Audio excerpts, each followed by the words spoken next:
So tell me about this. Well, it was built 1927. Right. It was originally a coal burner. It was converted to oil in the 30s when it started to be assigned to the West Coast. Everything west of, I believe, La Junta was oil. There was a coal, no coal rule west of La Junta years and years ago. Right.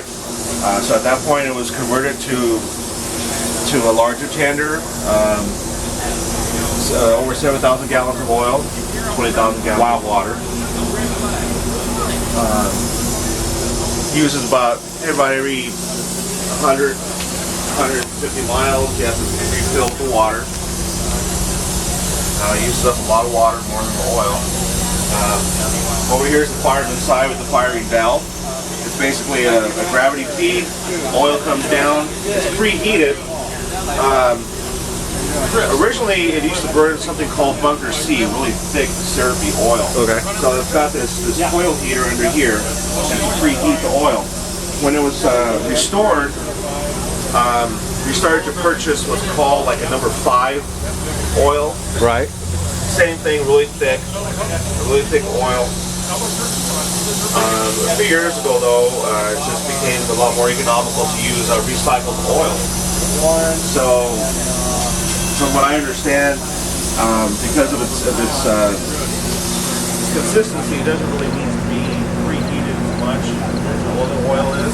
So oil comes down, gravity fed, into a burner, and right here is the atomizer. So the atomizer shoots steam jets into the oil coming into the burner, Right. and it atomizes it so it'll ignite. So then you got the firing valve here. You open that up, and that causes the fire to burn up into the firebox. Right. Hi, good morning. Good morning. Hey, how are you? How you doing? Oh yeah.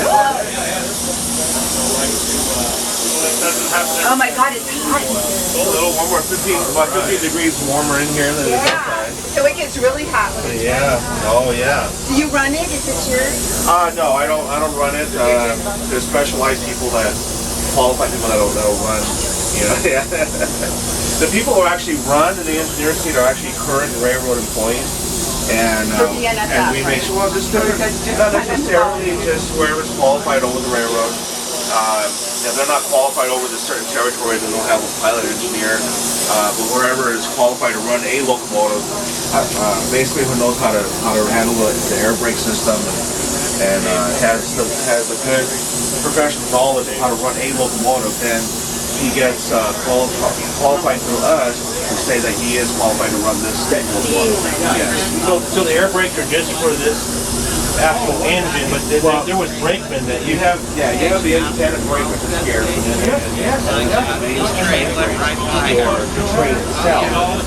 Even nowadays, you don't want to use locomotive brakes to stop your train.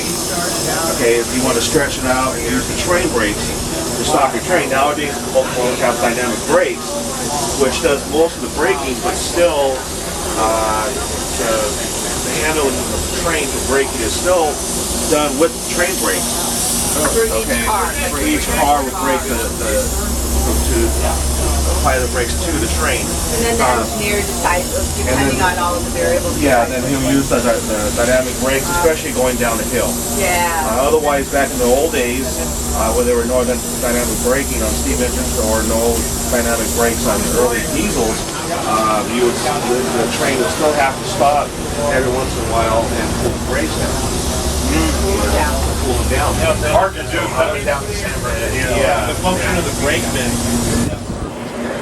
They were on the Diamondback, this thing running on 99 Way back, way back in the day. That's why cabooses were there and why they were so big early on, because of all the crew they used to have. Oh.